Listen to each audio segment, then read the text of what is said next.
What's a bet you made you wish you never won? Senior year, my best friend Rowan bet me $500 I couldn't get into Stanford. Not because he doubted me, because he knew I'd been secretly planning to stay local for community college. My dad had MS. Someone needed to help mom with his care. You're too smart to waste your life here, Rowan said, sliding $500 bills across the cafeteria table. Apply to Stanford. Get in. I'll give you this money for application fees and travel. I took the bet thinking I'd lose. Stanford accepts 4% of applicants. I'd be rejected, pocket the cash, and never have to face the choice. 4 months later, the acceptance letter arrived. Rowan showed up at my house with the biggest smile I'd ever seen. My parents cried happy tears. The guidance counselor called it a miracle. Everyone assumed I was going, except I couldn't. Dad's condition was worsening. He needed help getting dressed now. Mom worked 2 jobs to cover medical bills. My younger brother Finn was only 14. How could I abandon them for California? You have to go, Dad said when I tried to tell him. His hands shook as he gripped mine. Don't let my disease steal your future. I deferred for a year, then another. Stanford was patient. They held my spot. During that second year, I watched Rowan pack for MIT. He hugged me before leaving and whispered, "You won the bet. Don't let it become your biggest regret." Dad died 3 weeks into my second deferral year.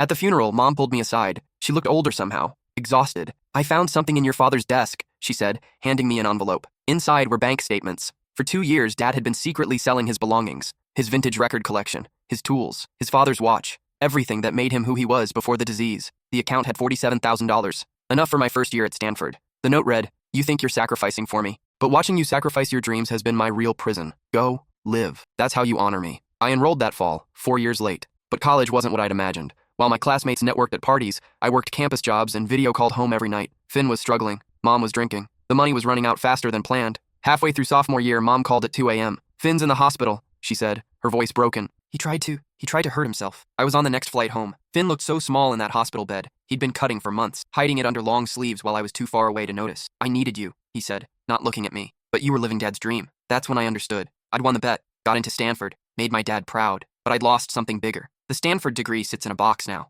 I withdrew after that trip home, moved back permanently. Started working at the same hardware store where Dad used to buy his tools. Rowan calls sometimes. He's at Google now, designing software that changes lives. Last week he said, "I'm sorry about the bet. I thought I was helping." "You were," I told him, because he was. But here's what keeps me awake at night. Last month I found Finn's college applications. He'd gotten into Berkeley, full scholarship, but he turned it down without telling anyone. When I asked him why, he looked at me with Dad's eyes. "Someone needs to take care of Mom," he said quietly. And I realized I'd taught him the wrong lesson. Mom's barely functional now. The drinking started as a way to cope with Dad's death, but it became something else, something darker. She calls out sick from work 3 days a week. Finn makes her coffee in the mornings, helps her to the couch, and pretends not to notice the empty bottles. He's becoming me, sacrificing everything before his life even starts. The bet I won destroyed us both. Now I'm watching history repeat itself, and I don't know how to break a cycle I created. How do you tell someone not to make your same mistakes when those mistakes were made out of love? Last night, I caught Finn researching how to defer college enrollment. I didn't sleep after that. At 3 a.m., I walked into Finn's room and sat on the edge of his bed. He wasn't asleep either, just staring at the ceiling, his phone casting blue light across his face. "Close the laptop," I said.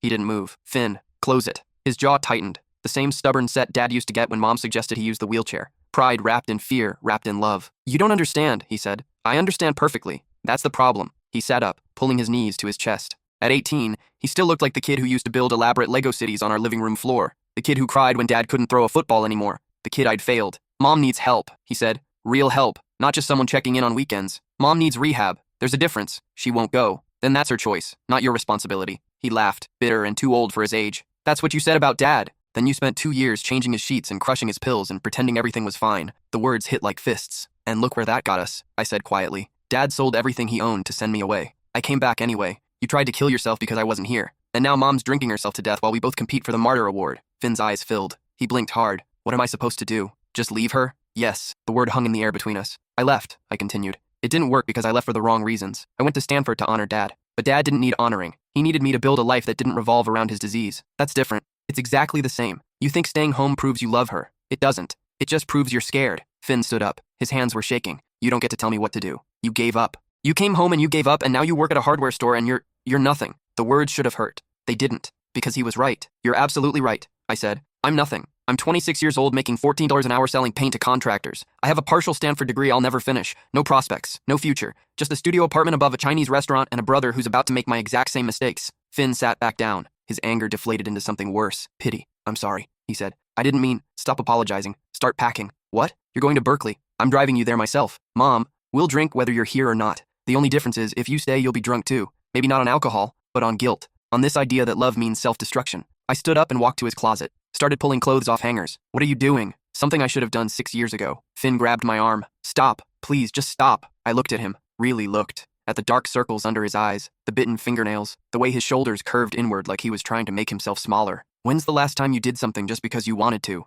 I asked. He didn't answer. Not for Mom. Not for Dad's memory. Not because you felt obligated. When's the last time you made a choice that was only about you? His silence said everything. That's why you're going, I said. Because if you don't, you'll wake up at 30 realizing you spent your entire 20s waiting for permission to live. The next morning, I called Rowan. He answered on the second ring, groggy. It's 6 a.m. on a Saturday. Someone better be dead. I need a favor, I said. A big one. 10 minutes later, I'd explained everything. The Berkeley acceptance, Finn's deferral plans, the cycle we were trapped in. Rowan was quiet for a long moment. What do you need? A job. In the Bay Area. Something. Anything. I need to get him out of this house and I can't let him go alone. You're going with him? Someone has to break the pattern. Rowan exhaled. I know a guy at a startup in Oakland. They need someone for customer support. It pays shit, but there's equity. I don't care about equity. I care about rent money. Give me 2 hours. He called back in 90 minutes. You start Monday. $22 an hour plus benefits. Housing stipend for the first 3 months. It's yours if you want it. I looked at Finn's closed door, heard the shower running. He was getting ready for his weekend shift at the grocery store. The job he took to help pay Mom's bills. I want it, I said. Telling Mom was harder than leaving Dad had been. She was on the couch when Finn and I came downstairs that afternoon. Saturday game shows played on mute. An empty wine glass sat on the coffee table next to 3 orange pill bottles. Mom, I said, we need to talk. She looked up. Her eyes were clearer than I'd seen them in months. A good day. They were rare now. About what? Finn got into Berkeley. Full scholarship. He's going. Her face transformed. Pride and panic warring for dominance. That's wonderful, sweetheart. She reached for Finn's hand. Your father would be so proud. And I'm going with him, I said. I got a job in Oakland. We're leaving next week. The panic won. You're both leaving? Yes. But I can't. You can, I said firmly. You've been managing on your own for years. You'll keep managing. I won't. Her voice cracked. I need help. I'm not well. You know I'm not well. Finn moved toward her. I caught his arm. You're not well because you won't get help, I said. I've called 6 rehab facilities, made appointments, drove you to 3 of them. You walked out of all 3. Those places are exactly what you need, but you have to want it. Mom stood up. Her hands trembled. So you're just abandoning me? After everything I've been through? After losing your father? You're not losing us. You're refusing help. This is because of the drinking. She laughed, sharp and defensive. I don't have a problem. I have a glass of wine to relax. That's not. There are 8 empty bottles in your closet, Finn said quietly. Mom froze. I found them last week, he continued, when I was looking for your insurance papers. 8 bottles, hidden under old sweaters. I was going to recycle. Don't, I said. Don't lie to us anymore. We know. We've always known. Mom sat back down. Something in her collapsed. I can't do this alone, she whispered. Then don't. Go to rehab. Actually go. Stay the full 30 days. Let them help you. And if I don't, then we leave anyway. Because we can't save you. We've tried. But watching you destroy yourself is destroying us too. Finn knelt in front of her. I love you, he said. But I can't stay. If I stay, I'll end up like... He stopped. Looked at me. Like me, I finished. Stuck. Angry. Wasting the exact life Dad sold everything to give us. Mom started crying. Real tears. Not the manipulative kind she'd learned to deploy when she wanted something. I'm scared, she said. We know, I said. But you're going to have to be scared alone for a while. We left on a Tuesday. Mom had checked into a facility 3 days earlier. Court ordered after I'd filed papers documenting her inability to care for herself. It was the cruelest kindness I'd ever given. She didn't speak to me the day the social worker came.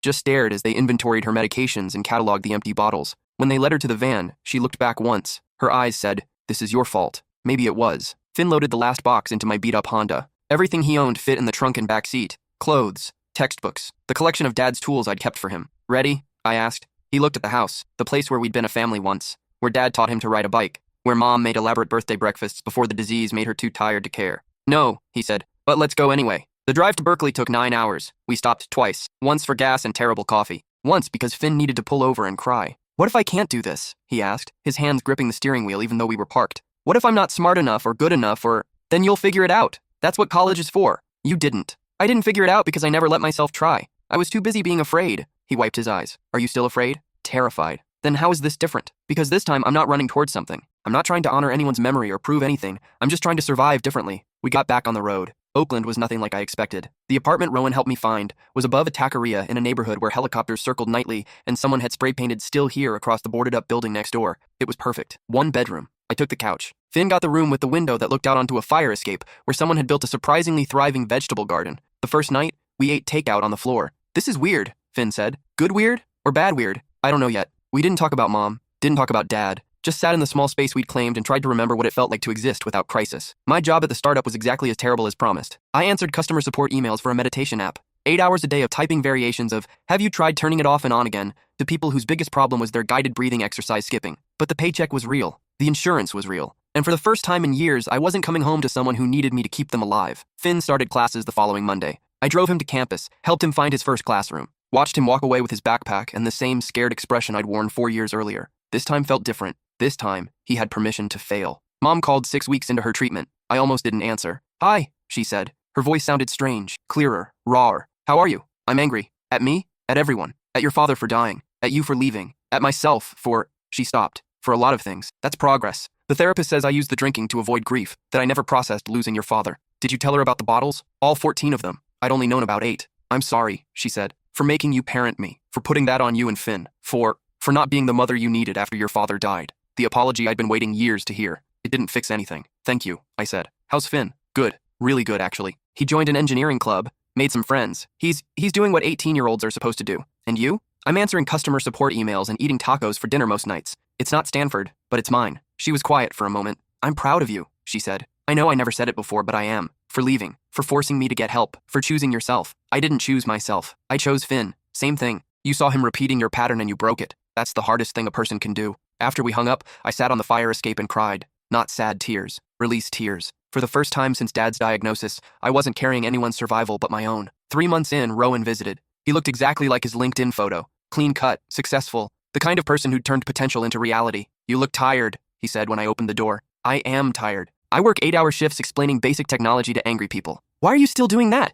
You could leverage your Stanford credits. Get something better." "Because this isn't about better. It's about sustainable." We walked to a coffee shop, the kind with $12 lattes and people working on MacBooks. "I screwed up," Rowan said suddenly. "What?" "The bet. I thought I was helping. Thought if I just pushed you hard enough, you'd choose yourself. But I didn't understand what you were actually dealing with. You were 17. None of us understood. I made you think leaving was noble, that staying was failure. And that's not true." I stirred my coffee. "No, you were right. Leaving was noble. Staying was failure. Just not in the way either of us thought." "What do you mean?" "I failed because I left for the wrong reasons. I went to Stanford to prove something, to honor Dad, to win your bet. But I never went for me. And that's why coming back was inevitable." Rowan leaned back in his chair. "So what's different now? Now I'm not trying to win anything. I'm just trying to build something that doesn't collapse every time someone needs me. And is it working?" I thought about Finn. How he'd come home last week excited about a robotics project. How he'd gone to a party and drunk too much and called me at 2 a.m. for a ride and it was fine. Normal. The kind of mistake kids are supposed to make. I thought about Mom. How she was 90 days sober now. How she'd started volunteering at the facility that helped her. How she'd called yesterday just to tell me about a bird she saw. Small things. Nothing transformative, but sustainable. "Yeah," I said. "I think it is." The text from Finn came during my lunch break on a random Tuesday. "Can you come to campus? It's important." My stomach dropped. He was dropping out. He'd met someone. He was sick. Every catastrophe I'd spent years anticipating flooded back. I left work early, drove to Berkeley in traffic that should have taken 30 minutes but stretched to 70. Finn was waiting outside the engineering building. He looked fine, happy even. "What's wrong?" I asked. "Nothing's wrong." "Then why the cryptic text?" "Come with me." He led me inside, through hallways that smelled like solder and coffee, past labs full of students hunched over circuit boards. We stopped at a classroom where a presentation was ending. Professor thanking students. Scattered applause. "I don't understand," I said. "Wait." The students filed out. The professor started packing up. Then she saw Finn. "Mr. Patterson, did you forget something?" "No, Professor Chen. I brought someone. The person I was telling you about." She looked at me, extended her hand. "You must be the sibling. Finn talks about you constantly." What?" Finn was grinning. "Show her," he said. Professor Chen pulled up a presentation on the projector. Engineering Ethics and Family Systems. Finn's name was on the title slide. "I don't understand," I said again. "I wrote my final paper about us," Finn explained. "About Dad. About the bet. About how caregiving responsibilities impact academic achievement and life outcomes." The professor advanced the slides, charts, data, interviews with young caregivers, analysis of the emotional cost of forced sacrifice. And in the conclusion, martyrdom is not love, it is learned trauma. True support means enabling choice, not perpetuating cycles of obligation. "He received the highest grade in the class," Professor Chen said, "and I've recommended his paper for publication." I looked at Finn, at my little brother who'd been drowning 6 months ago, who'd been ready to throw away Berkeley to make coffee for our alcoholic mother. "Why didn't you tell me you were writing this?" "Because I needed to understand it myself first. I needed to figure out why you leaving was the best thing you could have done for us." We walked back to the car. The sun was setting over the bay. The campus was beautiful in that golden hour way that made everything look like a movie. "I'm not angry anymore," Finn said. "About you going to Stanford, about Dad dying, about any of it. What changed? I started therapy. The school offers it free. And my therapist helped me understand that you weren't abandoning me when you left. You were showing me what it looks like to choose life over obligation. I came back. You did, but you came back different. You came back knowing that saving yourself isn't selfish. And then you proved it by forcing me to leave too." We reached the car, sat inside without starting the engine. "Do you regret it?" Finn asked. "Leaving Stanford the second time?" "Every day," I said honestly. "But I'd make the same choice again. Because staying at Stanford while you died would have destroyed me worse than losing the degree." That's what Mom said too. "You talked to Mom about this?" "Last week. She's on day 96. Sober. Clear-headed. She said she spent years resenting you for forcing her into rehab. but now she understands you saved her life. I didn't save anyone. I just stopped letting people use love as an excuse for self-destruction. Finn smiled. That's a pretty good definition of saving someone. I got promoted 4 months later. Not a big promotion, just from customer support to customer support team lead. A $2 raise and the authority to manage 3 other people who also explained basic technology to angry strangers, but it was forward motion. That night I took Finn to dinner at a real restaurant. Not takeout, not tacos. An actual sit-down place with cloth napkins and a wine list I couldn't understand.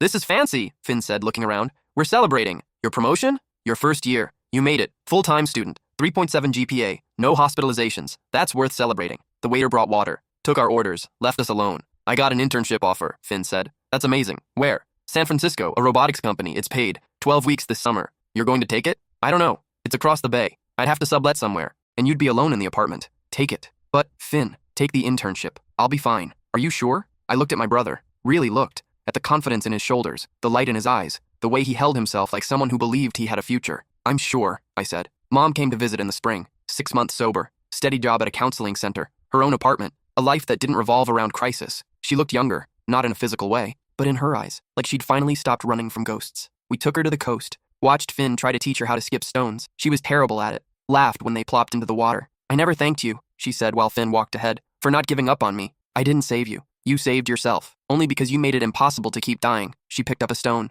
Threw it. It sank immediately. Do you think your father would be proud? Of us? Of how we survived? I think he'd be relieved. He spent 2 years trying to die without destroying us. We spent 6 years proving he couldn't. That's dark. It's true. She threw another stone. This one skipped once before sinking. Did I ever tell you about the day he got diagnosed? She asked. No. We were in the neurologist's office. He was explaining the progression, the timeline, the fact that there was no cure. And your father looked at me and said, at least now we have a deadline to get everything right. That sounds like him. I thought he meant fixing things, bucket lists, making memories. But later he told me what he really meant. He said, I need to teach them how to let go. That's the only gift I can leave. A wave crashed. Finn waved from down the beach. I don't think any of us learned that lesson, I said. No, but we're learning it now. Rowan got engaged. He called to tell me personally, before the Instagram announcement, before the celebration posts. Her name is Priya. She's a product manager at Tesla. We're getting married in October, and I want you there. Not as an obligation, but because you're one of the few people who knew me before I became whoever the hell this is. I'd like that. Will you bring someone? A date? I'm not seeing anyone. Why not? Because I'm still figuring out who I am without crisis. I don't want to drag someone else into that.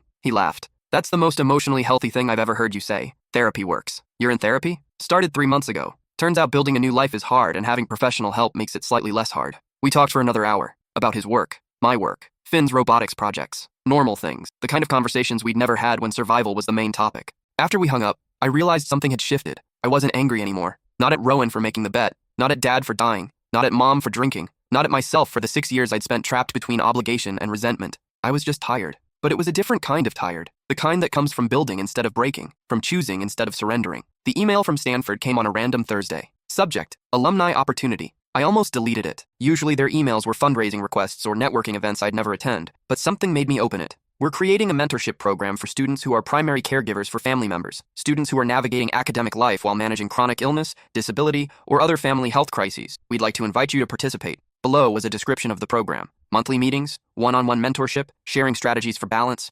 resources for support. We found your story through an article your brother published in the Journal of Engineering Ethics. We believe your experience could help current students facing similar challenges. I stared at the email for 20 minutes. Then I called Finn. Did you know about this? About what? Stanford. They want me to mentor students. They cited your paper. He was quiet for a beat. That's incredible. Is it? What do I even tell them? How to sacrifice everything and end up working customer support? No. You tell them how to recognize when sacrifice becomes self-destruction. How to draw boundaries. How to choose life. That's what they need. I don't have it figured out. Nobody does. That's why it's called mentorship, not mastery. I went to the first mentorship session terrified. 10 students sat around a conference room at Stanford, the campus I'd left twice. The dream I'd abandoned to save people who hadn't asked to be saved. My name is Quinn Patterson, I said. I was accepted to Stanford 6 years ago. I deferred twice, enrolled late, withdrew halfway through sophomore year, and I'm here to tell you that's okay. They looked skeptical. Students who'd beaten incredible odds to get here, who were probably questioning whether they should be too. I'm not here to tell you to stay or leave. I'm here to tell you that either choice is valid. That loving your family doesn't mean dying with them. That you can't pour from an empty cup, and all the other platitudes that feel impossible when you're watching someone you love suffer.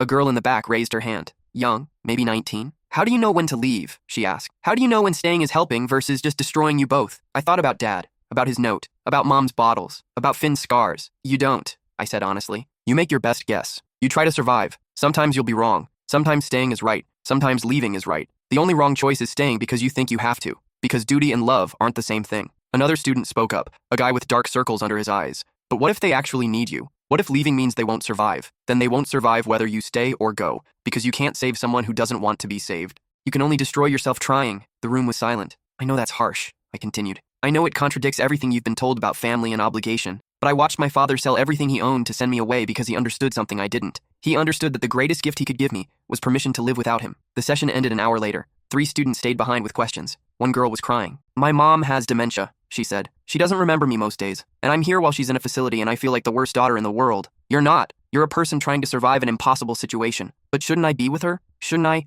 Your mom would want you here. The version of your mom who raised you and loved you and dreamed for you. She would want you exactly where you are. She nodded, wiped her eyes. How do you live with the guilt? Imperfectly. Some days better than others, but I've learned that guilt is often just grief in disguise, and grief is how we honor the people we've lost or are losing. Finn's robotics company offered him a job after his internship, full-time, after graduation, salary that made my customer support wage look like pocket change. I'm going to take it, he said, obviously. But that means I'll be in San Francisco permanently, and you'll be in Oakland. And I feel like, if you say you feel like you're abandoning me, I'm going to hit you with this couch cushion, he laughed. I was going to say I feel lucky, that not everyone gets a second chance, that you gave me mine by refusing to let me waste it. You gave me mine too, by surviving, by forcing me to confront what I'd become. He moved out in July. The apartment felt empty, but it was a different kind of empty than before. Not lonely, just spacious. I got a cat, a scraggly rescue from the shelter who'd been returned 3 times for being too needy. We'll figure it out together, I told her while she hissed from under the couch. Within a week, she was sleeping on my chest every night. Mom visited for Thanksgiving. She brought her sponsor from AA, a woman named Ruth who'd been sober 15 years and had opinions about everything. Your mom talks about you constantly, Ruth said, about how you saved her life. I didn't save anything.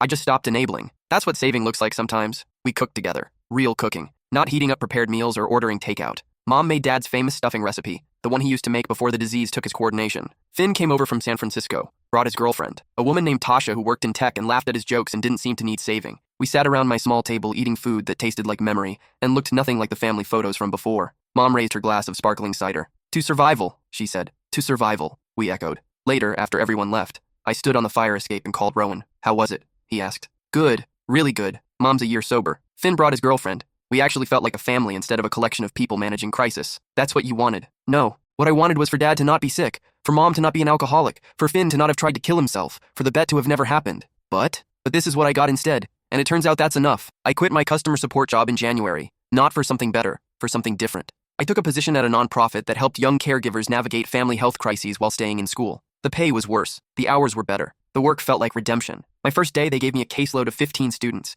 kids between 16 and 24, all trying to balance school and keeping someone alive. The first call was a girl named Marin. I can't do this anymore, she said. I'm failing 2 classes because I keep missing them to take my dad to dialysis, and I can't quit school because I need the degree to get a job that pays for his medical care, and I can't abandon him because I'm the only one he has. I listened, really listened, not to fix, just to witness. You can't do this anymore, I agreed. So what's the smallest change you can make that gives you breathing room? I don't know. When's the last time you did something just for yourself? I don't remember. Then that's where we start. Over the next 3 months, we worked together. Found her a social worker who helped coordinate her dad's care. Connected her with transportation services. Got her professors to work with her schedule. Small changes. Nothing transformative, but sustainable. When she called after midterms, her voice was different. I passed everything, she said. And my dad's stable. And I went to a party last weekend. An actual party. With people my age who didn't need anything from me. How was it? Weird. But good weird. I didn't know I could exist without crisis. You can. It just takes practice. Rowan's wedding was in October. I wore a dress I bought specifically for the occasion, the first time I'd bought new clothes in 2 years. The ceremony was beautiful, overlooking the ocean. 200 people watching 2 people promise forever.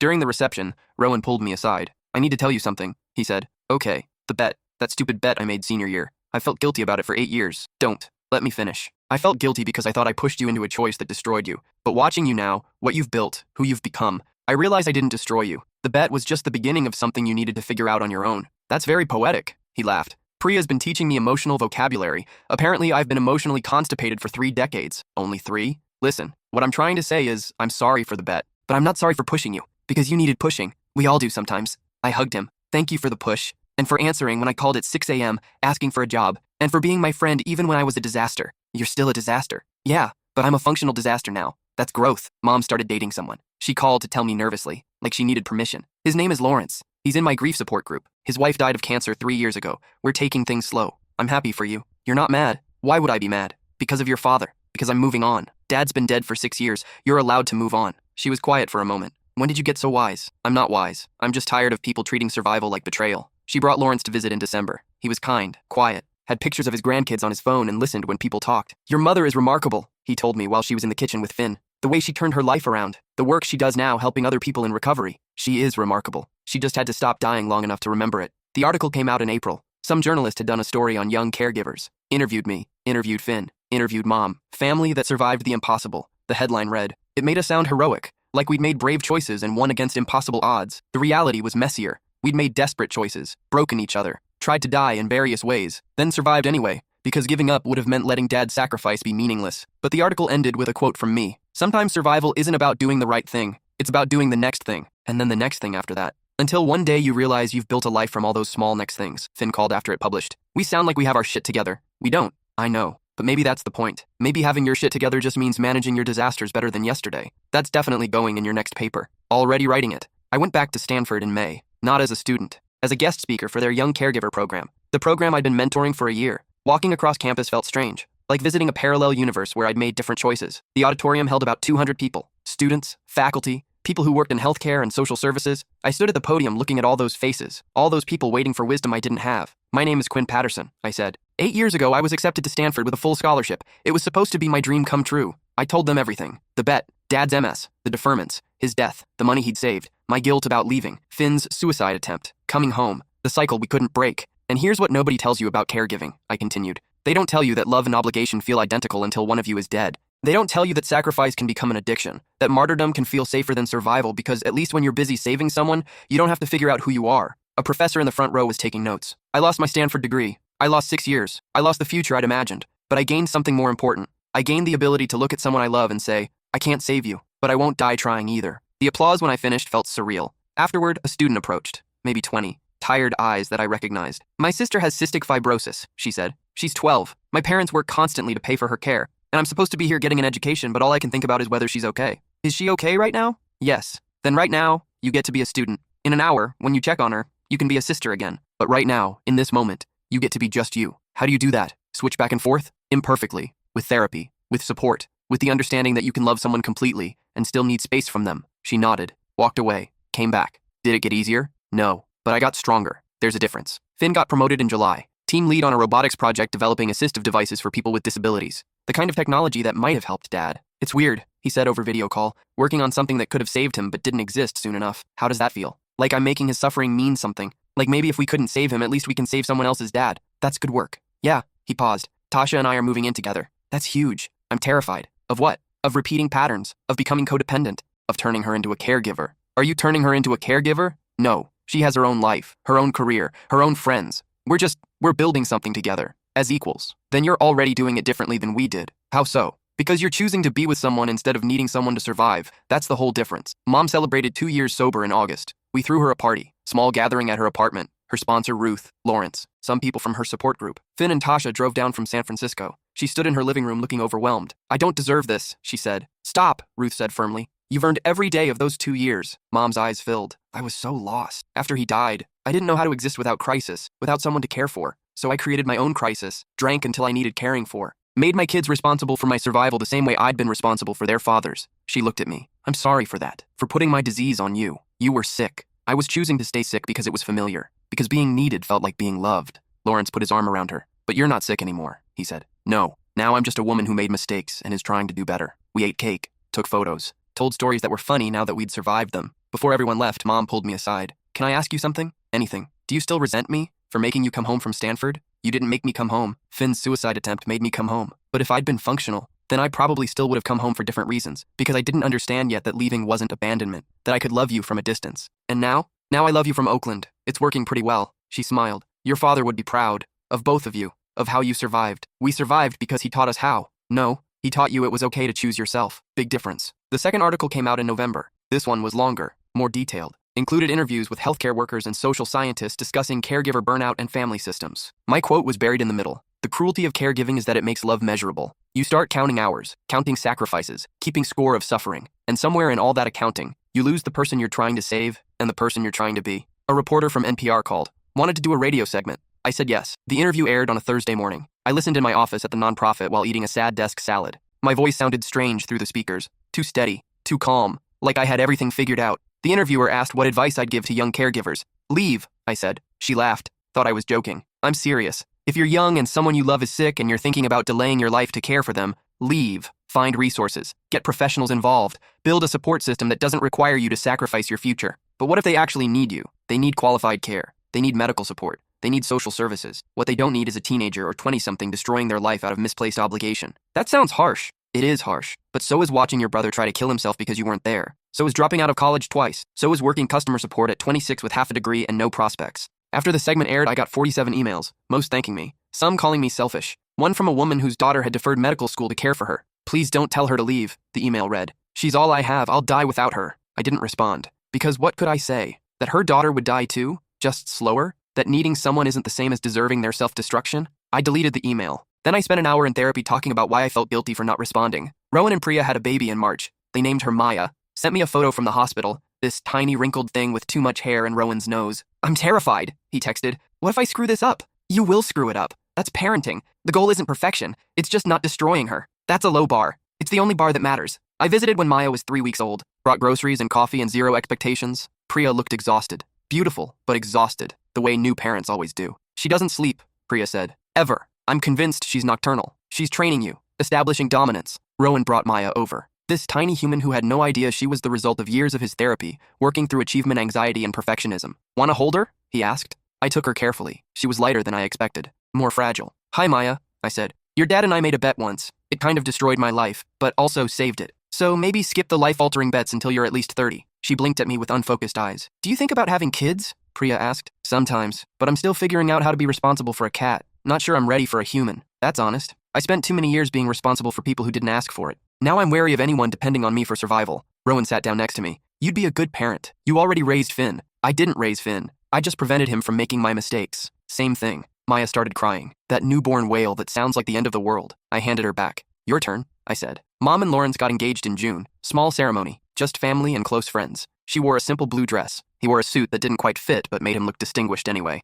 During the reception, she pulled me aside. Is this okay? She asked. Me getting married again? Why wouldn't it be okay? Because of your father. Because it feels like I'm replacing him. You're not replacing him. You're choosing to keep living. There's a difference. She hugged me. Longer than usual. I spent 6 years dying with him, then 2 more years dying without him. And I almost took you and Finn down with me. But you didn't. Only because you wouldn't let me. Lawrence came over. Saw us crying. Awkwardly tried to leave. Stay, Mom said. You're family now. That means witnessing all our complicated emotions. I can do that, he said. I've had practice. We stood there. The 3 of us. An imperfect attempt at family. It felt like enough. Finn proposed to Tasha in September. Called me right after. Voice shaking with adrenaline. She said yes. Holy shit, she said yes. Congratulations. I was so nervous I dropped the ring. Twice. And my speech was terrible. But she said yes anyway. When's the wedding? Next summer. Small thing. Just family and close friends. And I want you to be my best man. Or best person. Whatever the gender-neutral term is. I'd be honored. Really? Finn, you're my brother. You survived childhood trauma, suicidal ideation, and my terrible parenting. Of course I want to stand next to you while you marry someone. He laughed, then stopped.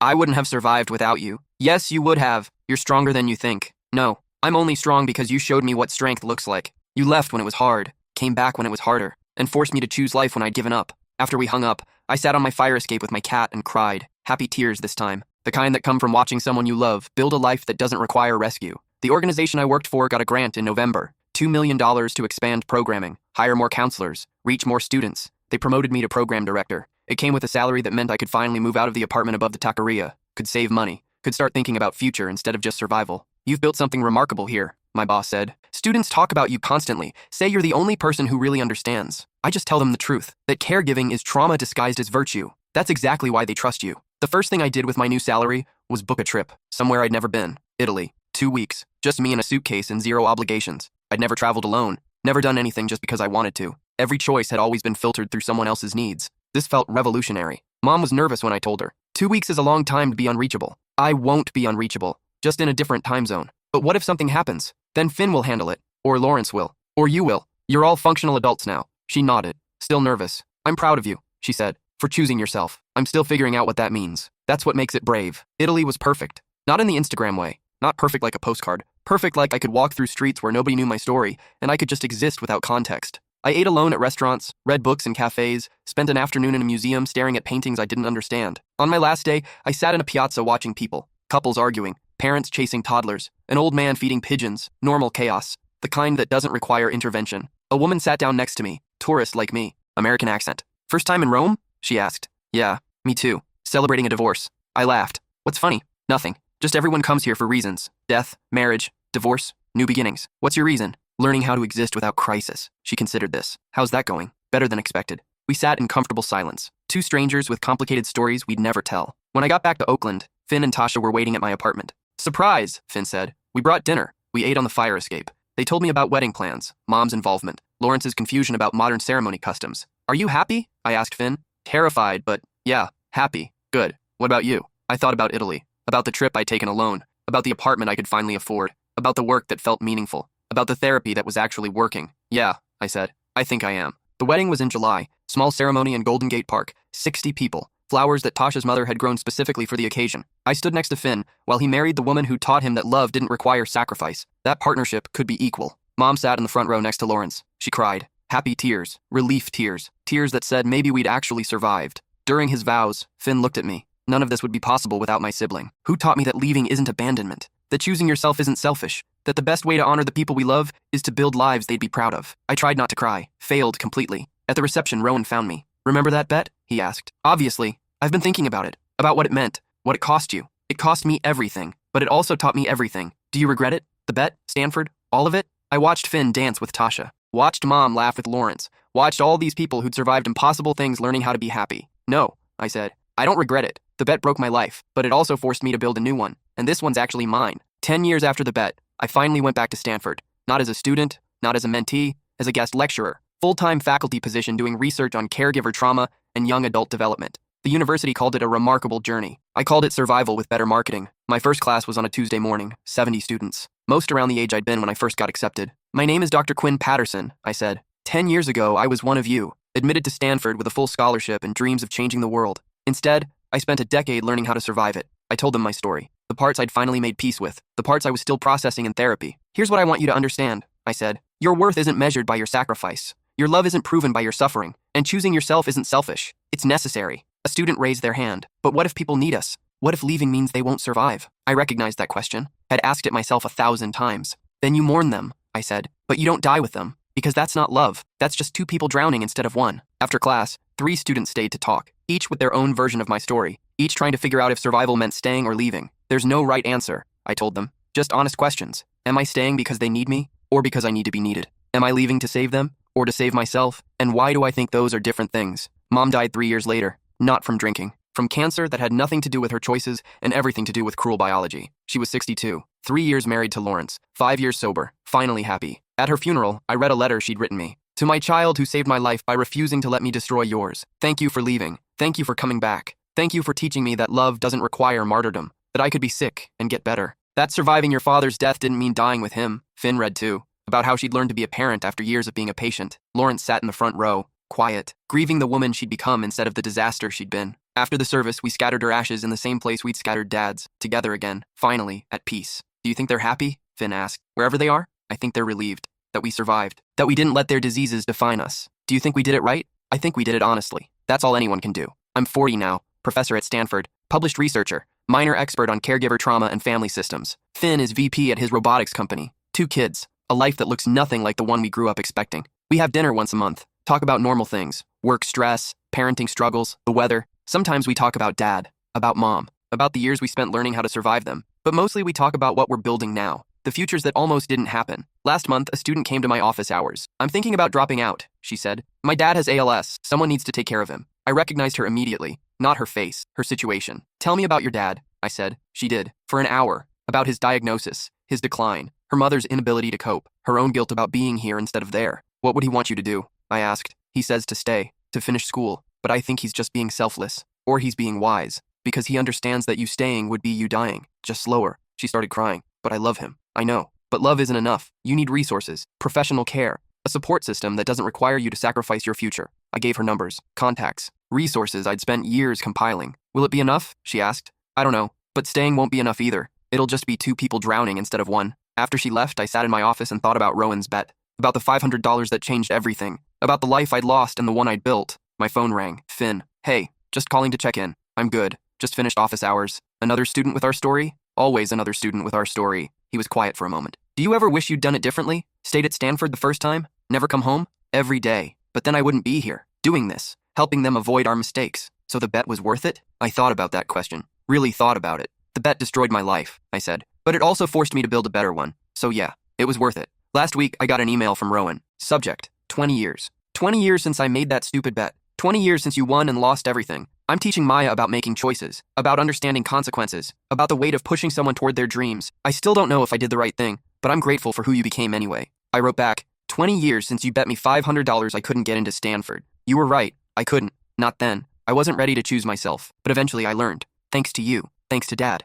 Thanks to Finn almost dying and Mom actually living and all the terrible, beautiful, impossible things that happened because you pushed me. So yeah, you did the right thing. Just not in the way either of us expected. He responded immediately. Maya asks about you constantly. Says you're the coolest professor ever. I told her you're actually a cautionary tale about taking bets from well-meaning friends. She wants to bet me $500 she can get into MIT. I laughed. Typed back, take the bet, but teach her something I had to learn the hard way. Winning isn't about getting accepted. It's about choosing yourself even when it's hard. Especially when it's hard. Today I taught my last class of the semester. Same introduction I give every year. My name is Dr. Quinn Patterson. 20 years ago, I won a bet that destroyed my life. And I'm here to help you understand why that was the best thing that ever happened to me. The students always look skeptical, then curious, then invested, because everyone has a version of my story. Everyone has a choice between obligation and survival, between staying and leaving, between dying with someone, or learning to live without them. After class, I walked across campus, past the buildings I'd once attended, past the dreams I'd abandoned, past the life I'd imagined. My phone buzzed. Text from Finn. Thinking about you, about Dad, about that stupid bet, about everything that had to break for us to finally build something real. I texted back, same, love you too. I stood there for a moment, on the campus where it all began, where I'd won and lost everything, where I'd learned that survival isn't about doing the right thing, it's about doing the next thing, and then the next thing after that, until one day you realize you've built a life from all those small next things, and maybe that life doesn't look like what you imagined, maybe it's smaller, more complicated, built from broken pieces and imperfect choices, but it's yours, and that's enough. That night, I sat on my fire escape, different apartment now, same ritual, and called Finn. Random question, I said. Yeah? Do you remember that day? When I found you researching how to defer Berkeley? Of course. What would have happened if I hadn't stopped you? He was quiet for a long moment. Honestly, I think I would have stayed, deferred, spent years taking care of Mom, and eventually I would have either succeeded, keeping her alive while destroying myself, or failed, watching her die anyway while hating myself for not being enough. And now? Now I have a life, a family, work that matters. And Mom lived long enough to see it because you forced her to get help instead of letting me be her solution. No regrets? About leaving? Never. About the years of therapy to process the guilt? Many. But that's different. After we hung up, I opened my laptop, started writing. Not an academic paper, not research, just the story I'd been avoiding for 20 years. About a bet. About a boy who couldn't save his father. About a mother who learned to save herself. About a brother who almost died learning to live. About winning and losing everything. About survival being messier than redemption, but more honest than martyrdom. I wrote until 3 a.m., until my hands cramped and my eyes burned and the story was finally complete. 20,000 words. A lifetime of pain compressed into narrative. Every mistake. Every choice. Every moment where love and obligation blurred until they were indistinguishable. I saved it. Sent it to my therapist. To Rowan. To Finn. Subject line. What a bet you made you wish you never won. Rowan responded first. This is beautiful. And brutal. And honest. Publish it. Finn sent a longer message. Reading this hurt. But it also healed something. Thank you for telling our story. For not making it pretty. For showing that survival is complicated and messy and sometimes the people we save aren't the ones we intended to save. I love you. My therapist called the next morning. This is important work, she said. Not just for you. For everyone carrying stories like this. It feels too personal. That's what makes it universal. The piece published 3 months later. In a journal about family systems and caregiver trauma. Academic audience. Limited reach. Except it went viral. Within a week, it had been shared 50,000 times. Translation requests. Interview requests. People telling me their versions of my story. The messages that broke me were from parents. My daughter wants to defer college to take care of me. I want her to go, but I'm scared. Your story helped me understand that letting her stay would be the cruelest thing I could do. My son is sacrificing his 20s for my illness. I thought I was being loved. Your story helped me see I was being enabled. We're looking at care facilities now. Thank you for giving me permission to let them leave. That last message. That's the one that made me understand what the bet had really been about. Not about Stanford. Not about winning or losing. About learning that the greatest gift we can give the people we love is permission to save themselves instead of us. Dad understood that. Sold everything to send me away. Died hoping I'd learned the lesson. It took me 20 years, but I finally got it. The book deal came 6 months later. Major publisher. Advance that made my professor's salary look small. Terms that included speaking tour, documentary rights, the full package. They wanted to call it The Bet. I suggested The Cost of Loving, how I learned to save myself instead of everyone else. We compromised on borrowed time, one family's journey from obligation to survival. Writing the book took 2 years,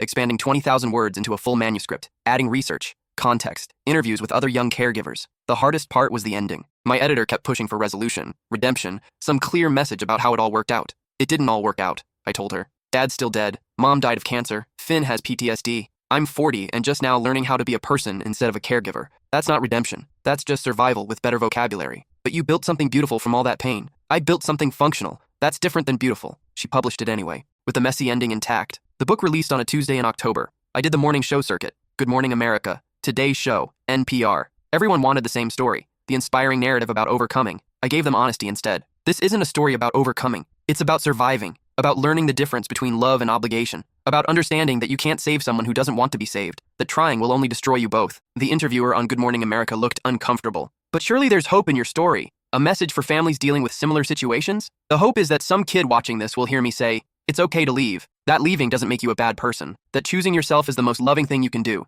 because staying out of guilt helps no one. The interview went viral for all the wrong reasons. People calling me selfish, heartless, a bad daughter. But I also got messages, hundreds of them, from people who'd been waiting for permission to leave, to stop drowning with someone they loved. Thank you for saying what no one else will say. I left my mother's house today after reading your book. I'm 23. I've been her caregiver since I was 16. I don't know what happens now, but at least I'm trying. My son showed me your interview. I've been making him defer college for 2 years to help with my disability. Tomorrow I'm calling care services. He needs to live his life. Those messages. That's why I wrote it. Finn and I did a joint interview for a podcast about family dynamics. The host asked him the question I'd been dreading. Do you resent your sibling for leaving you? For going to Stanford while you were 14 and dealing with your father's illness? Finn didn't hesitate. No. I resent that they came back. That they sacrificed Stanford to save me from myself. If they'd stayed away, maybe I would have figured out earlier that no one was coming to rescue me. That I had to rescue myself. But they did come back. They did. And I almost died because of it. Because I was so focused on needing them that I forgot how to exist without crisis. Their presence enabled my dysfunction. The host turned to me. How does it feel hearing that? Like relief, because he's right. Coming back was my biggest mistake. I thought I was saving him. I was really just giving him permission to stay broken. So what should you have done? I should have stayed at Stanford. Should have sent him resources, money, professional help. Should have loved him from a distance. Let him learn to survive without me. Finn nodded. That's what you eventually did. When you forced me to go to Berkeley, you stopped trying to save me and started teaching me to save myself. And that made you angry, furious. I called you every name I could think of. Told you I hated you. Meant it in that moment. Do you still mean it? No. Now I'm grateful. You gave me the only gift that mattered. Permission to fail without you watching. The tour ended in my hometown. The place where it all started. Where Dad got diagnosed. Where the bet was made. Where I first learned that love and obligation feel identical until one of you is dead. The bookstore was packed, standing room only. I recognized some faces. Old teachers. Dad's former colleagues. People who'd watched our family disintegrate in real time. I read from the chapter about Dad's death. About finding the money. About his note. He understood something I didn't. That the greatest act of love is releasing someone. Giving them permission to build a life that doesn't revolve around your suffering. During Q&A, someone asked about regrets. I regret everything and nothing, I said.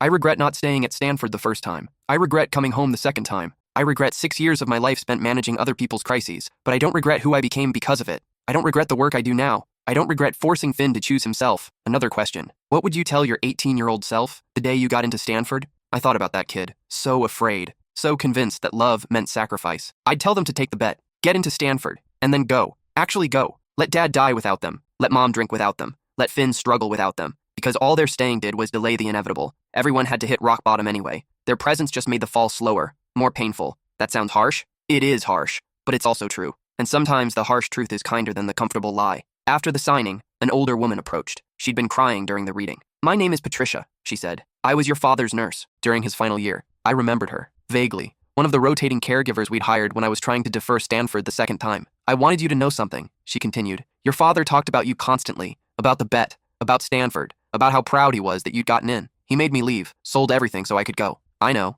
And you want to know what he said? The day he transferred that money? She pulled out a worn notebook, flipped to a marked page. He said, she thinks she's sacrificing for me, but watching her sacrifice her dreams is my real prison. I'm dying anyway. At least let me die knowing she's living. I started crying. He said that? Word for word. Made me write it down. Said someday you'd need to hear it. That someday you'd understand the difference between staying because someone needs you and leaving because someone loves you. She handed me the notebook. He wanted you to have this. All his thoughts. From the final year. I was supposed to give it to you after he died, but your mother said you weren't ready, that it would hurt too much. Thank you. She hugged me. This stranger who'd witnessed my father's final words, who'd carried his message for 20 years until I was finally ready to hear it. I read the notebook that night, cover to cover. Dad's handwriting, shaky from the disease but determined. Entry after entry about wanting me to leave. About understanding that his illness had become my identity. About knowing that his death would either free me or destroy me depending on whether I'd learned to exist beyond his disease. The final entry, dated 2 days before he died. Quinn got into Stanford. She's deferring again. Says I need her. I do need her. But what I need is for her to go. To build a life that doesn't revolve around my dying. I'm selling the last of my things tomorrow. Setting up the account. She'll fight it. She'll feel guilty. But maybe someday she'll understand. The greatest gift I can give her is the money to leave. And the love to forgive herself for leaving. I called Finn. Dad knew, I said. He knew I needed to leave. Knew staying was killing me. Of course he knew. We all knew. You were the only one who didn't. Why didn't anyone stop me? Because you needed to learn it yourself. We all did. Dad couldn't teach you to leave. Mom couldn't model it. I couldn't show you. You had to figure out that martyrdom isn't love, that sacrifice without consent is just control with better branding. 5 years after the book published, I was invited back to Stanford to establish a new program, the Patterson Initiative for Young Caregivers, named after my father, funded by the book's proceeds. Full scholarships for students who are primary caregivers, counseling services, care coordination, resources to help them stay in school while their loved ones get professional support. Everything I needed 25 years ago. Everything that didn't exist. At the launch event, Finn spoke. My father died believing education could save us. My sibling proved him right. Not by getting the degree, but by understanding that education without sacrifice is the only kind that matters. This program exists, so other kids don't have to choose between loving their families and living their lives. I added, we call it the Patterson Initiative because my father understood something most people don't,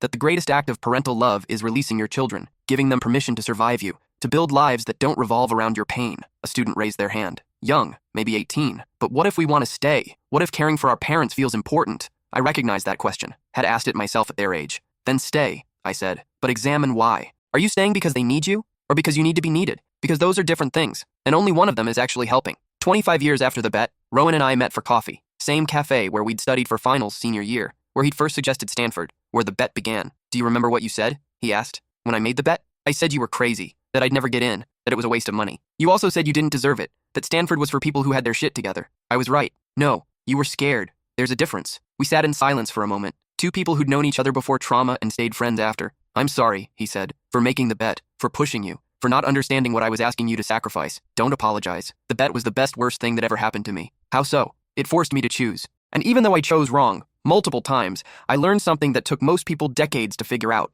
That you can love someone completely and still choose yourself. That those aren't mutually exclusive. Did you really choose wrong? I deferred twice. Came home. Watched Finn almost die because I enabled his martyrdom while practicing my own. Yeah, I chose wrong. But you're here now, doing this work, saving other kids from your mistakes. Doesn't that redeem it? It doesn't redeem anything. Redemption is a myth we tell ourselves to make suffering feel purposeful. Sometimes bad things happen and we survive them and build something different. That's not redemption. It's just survival with hindsight. He laughed. You've gotten darker in your old age. No, just more honest. We paid. Started walking toward campus. Our 18-year-old selves would have been terrified of who we became. Would have questioned every choice that led here. But those kids didn't know yet. Didn't understand that life isn't about making right choices. It's about surviving wrong ones and building anyway. Same time next year? Rowan asked. Same time next year. Last week, I got an email from a student. Subject line, thank you for saving my life. I almost deleted it. Gets those messages constantly. They mean well, but they miss the point. I didn't save anyone. Just gave them permission to save themselves. But something made me open it. My name is Avery. I'm 19. My mother has early onset Alzheimer's. I was planning to defer college to care for her. Then I found your book,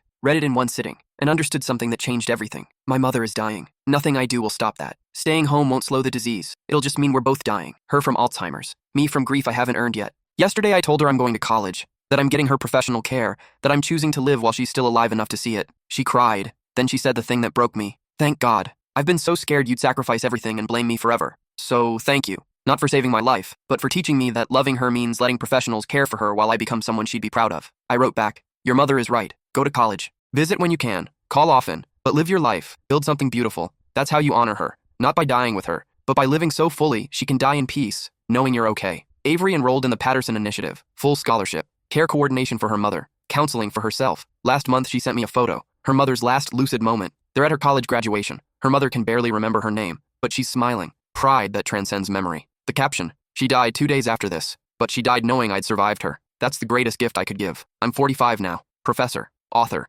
director of a program that's helped 200 students navigate caregiving while staying in school. Not where I imagined I'd be at 45, but better than where I was at 25. Better than the version of me who thought love meant drowning with people who were already underwater. Finn calls every Sunday, updates on his kids, his work, his life that looks nothing like the one we grew up expecting. Mom's been gone 8 years. We visit her grave twice a year, once on her birthday, once on the anniversary of her sobriety. Lawrence comes sometimes, remarried now, to a woman he met at grief counseling. They send Christmas cards. We get coffee when they're in town. Normal things. The kind of normal we spent years believing was impossible. Last Sunday, Finn asked the question that's been hovering for years. Do you think it was worth it? The bet? Everything that happened after? I thought about that question. Really thought about it. About the Stanford degree I never got. The years I spent drowning. The brother who almost died. The mother who almost drank herself to death. About the work I do now. The students I help. The program Dad never saw but would be proud of. I don't know if it was worth it, I said honestly, but I know we survived it. And I know what we built from the wreckage is pretty remarkable. That's not an answer. It's the only answer I have. Yesterday was the 25th anniversary of the bet. I drove to my hometown, back to the cemetery where Dad is buried,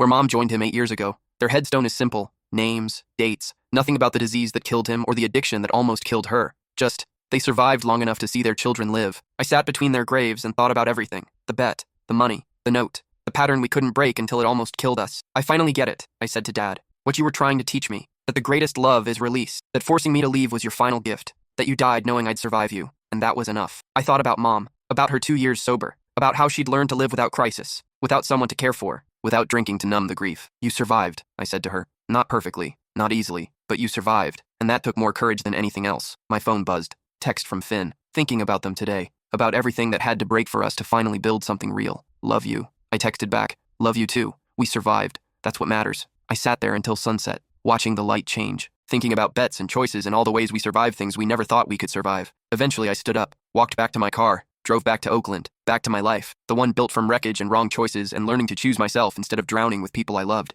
It's not the life I imagined at 18. It's smaller, more complicated, built from broken pieces, but it's mine, and that's enough. This morning I taught my first class of the new semester, 70 students. Most the age I was when the bet was made, full of dreams and fear and the belief that sacrifice proves love. My name is Dr. Quinn Patterson, I said. 25 years ago, my best friend bet me $500 I couldn't get into Stanford. I won that bet, and it destroyed my life. Not because I got in, but because I didn't understand yet that getting in was only the beginning. That the real challenge was learning to stay. Learning to choose myself even when people I loved needed me. I told them everything, the abbreviated version, the one that fits in a 50-minute lecture, about Dad's MS, about deferring twice, about his death, about the money he saved, about leaving, about Finn, about coming home, about the cycle we couldn't break until it almost killed us both. Here's what I want you to understand, I said. Your education isn't optional, your dreams aren't selfish, your future isn't negotiable, and choosing yourself when people you love are suffering isn't abandonment, it's survival. A student raised their hand. But how do you know? How do you know when to stay and when to leave? I smiled. The same question I'd been asking for 25 years. You ask yourself one question: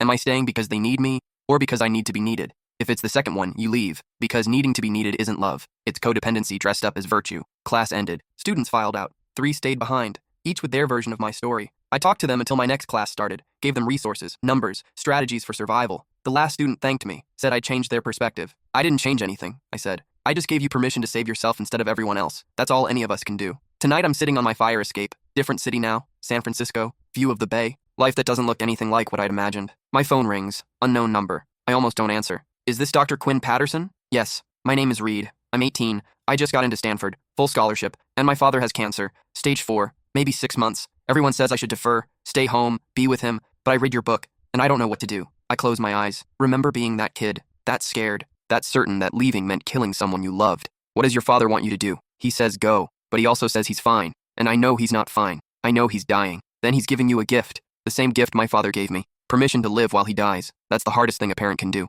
But what if I regret it? What if he dies and I wasn't there? Then you'll regret it, and you'll survive it. Just like you'll survive if you stay and watch him die and sacrifice Stanford. Either way, you'll have regrets. But only one of those futures includes you actually living. Reed is quiet for a long moment. What should I do? I can't tell you that, but I can tell you what I learned. That my father died knowing I'd survive him. That was his greatest comfort. Not that I was there holding his hand, but that I was somewhere building a life he'd be proud of. How do you know? How do you know that's what he wanted? Because he told me, in a note I didn't find until years after he died. He said watching me sacrifice my dreams was his real prison, that the greatest gift I could give him was living. Reed exhales. Sounds like crying. Thank you. For what? For answering. For understanding. For not telling me there's a right answer. After we hang up, I sit there, watching the city, thinking about bets and choices and all the ways we survive impossible things. My phone buzzes. Text from Reed. I'm going to Stanford, and it's the scariest decision I've ever made, but it's mine. Thank you for teaching me that's enough. I text back. That's all any of us can do. Make scary decisions and survive them. Good luck. I look out at the bay, at the lights reflecting off water, at the city where I rebuilt my life from wreckage, and I think about Dad,